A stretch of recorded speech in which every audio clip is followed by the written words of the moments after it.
not just the chocolate or the chips or even the second helping. It's about the stories behind them. The comfort, the celebration, the stress, I just have to get through the day. This is episode 2 of the Fun with Food series. And in this episode, we're going to talk about and explore why you eat the way that you do. Because there are reasons why you eat. It's never a simple action. It's never a simple choice. Because when you do make the choice to have something in particular, there's a reason why. You may not always know the reason why, but there is. And it may not just be one reason. There's plenty. And some of those reasons are habit, culture, how you're raised, your parents' influence, other people's influences, especially these days with all the social media stuff that's out there. What is there? There's environment. There is financial reasons. There are emotional reasons. There are a multitude of reasons as to why you eat the way that you do. And I want to tell you straight off the bat that you're not bad because of it. There is definitely, and I don't know if this is for everybody, but I have certainly felt for many years that the way that I eat is always wrong, that it's bad, that it's never good enough, it's not perfect, it's not healthy enough, it doesn't have all the right ingredients, it doesn't have this and it doesn't have that. There is a lot of stress, I guess, that can come with making a food choice because of everything that I just mentioned. Understanding ourselves better is not always easy, and it's hard work. It's hard work going within and figuring shit out, especially when you don't want to, when it is painful, when it just, as I said, it's just too much hard work. It takes a lot out of you. I am here to do the work. I've come to realize that in the last few years, that I really have to just get stuck in and do the work, in figuring myself out, in understanding myself, in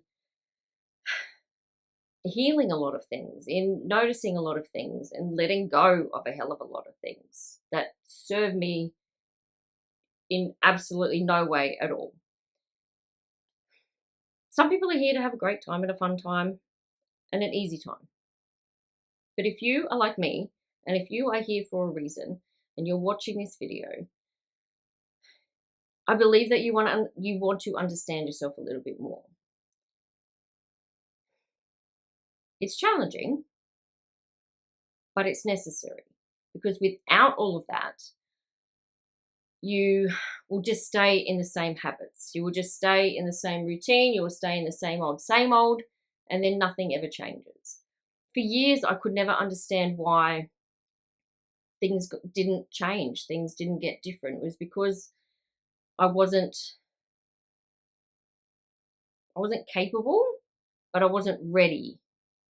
I didn't have the tools to really just dive down deep into the depths of my being to understand myself more and why all of these things kept occurring in my life and why these things were happening. Now, I'm not going to go into how to do that in this Fun with Food series because it's learning to have fun with food again. There will be more in-depth videos in regards to this topic for sure. But for now, knowing and understanding that you do have to have an understanding of yourself is a starting point, because that is going to help you to let go of so much, to start the letting go process. Because to have fun with food is to know that food does not have to be serious. Not as serious as it's being made out to be. It doesn't have to be a serious business. It can just be enjoyable. And letting go of all the guilt and the shame that comes along with making a food choice. Well, that feels better, doesn't it? If you really think about that right now, how would that make you feel to just be able to eat something without feeling guilty or shameful, or just that you've done something wrong?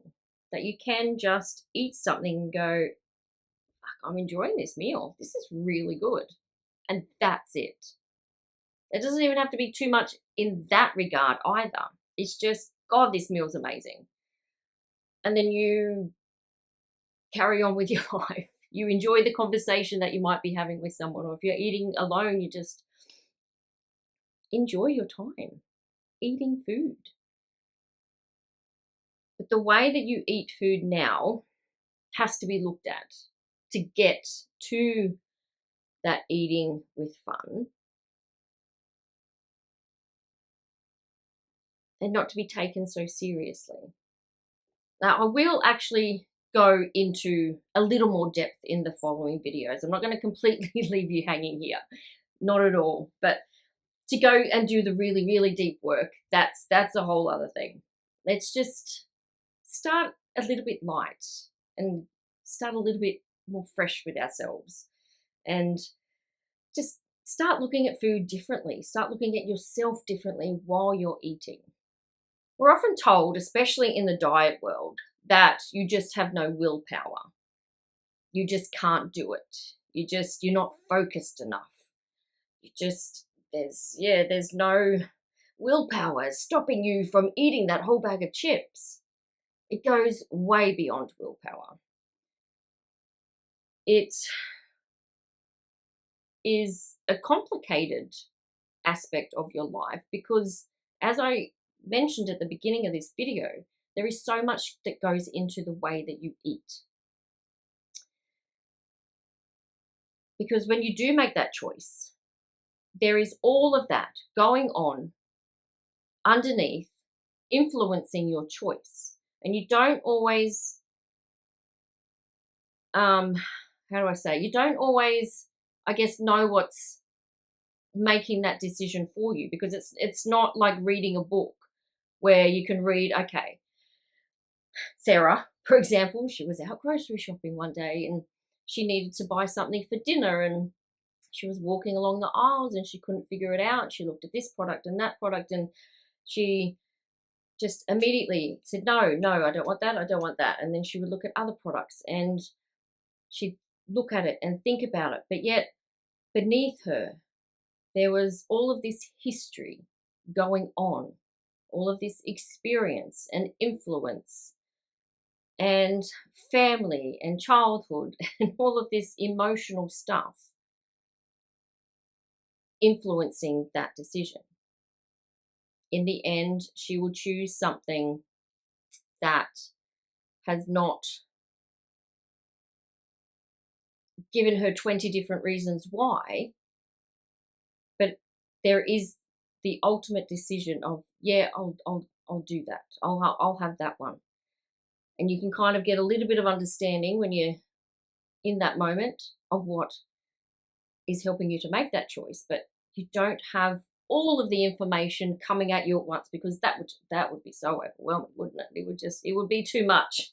All of your history, and when you were 3 years old, someone fed you something and it made you sick, and you don't really remember, but you just know, oh yeah, no, I'm never eating that again. There's all this stuff that really influences the way that you eat, and you don't always know what it is. Now, I like to understand myself and my decisions and try and figure out exactly where everything's come from, but I never will, because there's a lot of stuff I will never remember about my life and what has influenced my choices, and that is making decisions for me that, sitting, you've got the iceberg, the tip of the iceberg, and you've got all this iceberg underneath. You don't know what's within all of that. You're probably never going to, and it's not necessary.